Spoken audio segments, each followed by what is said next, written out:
लोकसभेच्या असतील किंवा विधानसभेच्या असतील, निवडणुका समोर आल्या की रामदास आठवले यांच्याकडून नेहमीच ऐक्याची घोषणा केली जाते.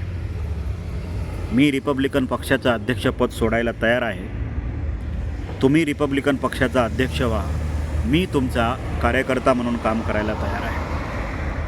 खरं तर या वाक्यामध्ये त्यांच्या समाजाबद्दल, चळवळीबद्दल आणि एकंदरीतच रिपब्लिकन चळवळीच्या भविष्याबद्दल असलेली आत्मीयता, रिपब्लिकन चळवळीबद्दल त्यांच्या मनामध्ये असलेला आदर आणि सन्मान नेहमीच जाणवतो. पण ज्या लोकांनी 2005मध्येच बाबासाहेब आंबेडकरांची चळवळ संपली आहे अशी पुस्तकं लिहून घोषणा केली आणि बाबासाहेब आंबेडकरांच्या चळवळीसोबत फारकत घेऊन पूर्णपणे रिपब्लिकन हा शब्दच संपुष्टात आणून स्वतःचं स्वतंत्र दुकान उभं केलेलं आहे, ते लोक पुन्हा रिपब्लिकन चळवळीमध्ये येतील किंवा पुन्हा रिपब्लिकन चळवळीचं नेतृत्व स्वीकारतील किंवा पुन्हा रिपब्लिकन होण्यासाठी तयार होतील, ही एक खोटी आणि भोळी भाबडी आशा आहे. ती कधीही पूर्ण होणारी नाही आहे.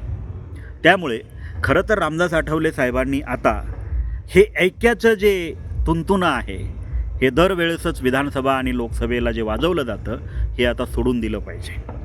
आणि तुमच्याकडं असणारा जो रिपब्लिकन पक्ष आहे, तसाच प्रकाश आंबेडकरांकडं पण रिपब्लिकन, त्यांचा बहुजन वंचित आघाडी आहे. हे दोन्ही पक्ष आता वेगळी झालेली आहेत. तुमच्या पक्षाच्या मागेसुद्धा आता तुमचं नाव लागलेलं आहे. त्याच्यामुळं रिपब्लिकन पार्टी ऑफ इंडिया हा बाबासाहेब आंबेडकरांनी स्थापन केलेला किंवा तो अखंड आता राहिलेला नाही आहे. तुमचं नाव रिपब्लिकन पक्षाच्या मागे लागल्यामुळे तो बाबासाहेबांचा पक्ष आहे असं आता म्हणता येणार नाही. पण रिपब्लिकन हे नाव तुम्ही घेऊन जात आहे, त्यामुळं ती बाबासाहेब आंबेडकरांची चळवळ आहे असं म्हणायला काही हरकत नाही. पण ज्या लोकांनी रिपब्लिकन नावच नष्ट करून टाकलं आहे, त्या नावाचा त्यागच केला आहे, ते नावच सोडून दिलं आहे, त्या लोकांना पुन्हा पुन्हा रिपब्लिकन ऐक्याबद्दल बोलवणं किंवा रिपब्लिकन ऐक्य करण्याबद्दल बोलवणं, खरं तर हे समाजामध्ये हास्य पिकवण्यासारखा प्रोग्राम चालू आहे. आणि तो प्रोग्राम न करता आठवले साहेबांना खरंच माझी विनंती आहे, तुम्ही रिपब्लिकन ऐक्याचा नाद आता सोडून द्या आणि समाजामध्ये उतरून तुमचा जो रिपब्लिकन पार्टी ऑफ इंडिया हा पक्ष आहे तो वाढवा. त्यात वाढलेली घराणेशाहीची जळमटं जे आहेत ना, जी 10-10, 20-20, 25-25 वर्ष झालं त्याच पदावर बसलेली आहेत आणि ती जळमटं तुमचा पक्ष खाऊन टाकत आहेत, ती जळमटं आता छाटून काढा आणि नवीन तरुणांना तिथं संधी द्या. तुम्ही जर नवीन तरुणांना संधी दिली तर ही रिपब्लिकन चळवळ जशी विनोद निकाळजे साहेबांनी महाराष्ट्राच्या बाहेर जाऊन वाढवली, तशी रिपब्लिकन चळवळ महाराष्ट्रामध्ये सुद्धा वाढू शकते.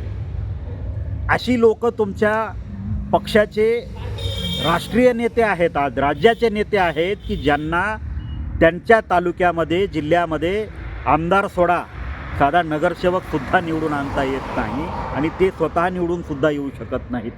अशी लोक ज्यावेळेस आपल्या पक्षाचं नेतृत्व करतात, त्यावेळेस तरुणांनी त्यांच्याकडून काय अपेक्षा करावी. त्यामुळे आठवले साहेबांनी आता रिपब्लिकन ऐक्याचा नाद सोडून आता पक्षवाढीचा नाद धरला पाहिजे.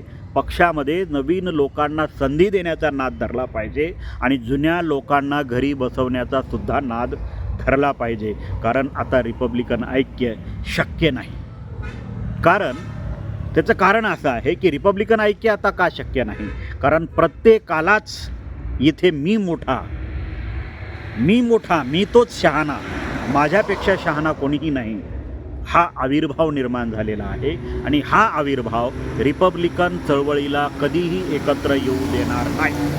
आणि सगळ्यात महत्त्वाचा विषय, रिपब्लिकन चळवळीला कोणत्याही नेत्याची गरज नाही. तुम्ही समाजाला रिपब्लिकन चळवळीमध्ये आणायचा प्रयत्न करा, तो समाज या देशामध्ये पुन्हा रिपब्लिकन चळवळ उभं करेल. कोणता नेता रिपब्लिकन पक्षामध्ये आला म्हणून हा समाज त्याच्या मागे आता येईल अशी भोळी भाबडी आशा तुम्ही बाळगू नका. त्याचं उत्तम उदाहरण 2018मध्ये ज्या पक्षाला 45 लाख मतं होती त्याच पक्षाला 2019मध्ये ज्या पक्षाला 45 लाख मतं होती त्या पक्षाला 2024ला लोकांनी 15 लाखावर आणून ठेवलेला आहे. त्यामुळे आता समाजाला कुठल्याही नेत्याची नाही तर योग्य पक्षाची, योग्य विचारधारेची गरज आहे. समाज जागृत होतोय, तो स्वतःच रिपब्लिकन चळवळीचा धागा होतोय. त्यामुळं नेत्यांचं ऐक्य करून रिपब्लिकन चळवळ पुन्हा उभी राहणार नाही. त्यासाठी ऐक्य हवं आहे ते समाजाच्या प्रश्नांवर लढणाऱ्या लोकांचं, समाजाच्या प्रश्नांची जाणीव असणाऱ्या लोकांचं ऐक्य झालं तरच ही रिपब्लिकन चळवळ पुन्हा गतिमान होईल. 4 नेत्यांना एकत्र करून कधीही कोणती चळवळ गतिमान होऊ शकत नाही. त्यामुळं माझं आपणास सांगणं आहे की दर निवडणुकीच्या पुढे रिपब्लिकन ऐक्याच्या घोषणा करून किंवा रिपब्लिकन ऐक्याचे स्टेटमेंट देऊन आपणच आपलं हसू करून घेण्यापेक्षा आता रिपब्लिकन नेत्यांना किंवा कोणत्याही नेत्याला रिपब्लिकन पक्षामध्ये येण्यासाठी किंवा रिपब्लिकन ऐक्य बनवण्यासाठी बोलणं हा नाद सोडून दिला पाहिजे आणि हा संपूर्ण समाज रिपब्लिकन पक्षाच्या निळ्या झेंड्याखाली आणण्यासाठी काम करणं काळाची गरज आहे. त्यासाठी तुमच्या पक्षामध्ये चाललेली घराणेशाही थोडी बाजूला काढा. तुम्हाला कोणालाच रिपब्लिकन ऐक्यासाठी माझ्याकडे या म्हणायची गरज नाही. हा समाज सगळा तुमच्याकडे यायला कधीही तयार आहे.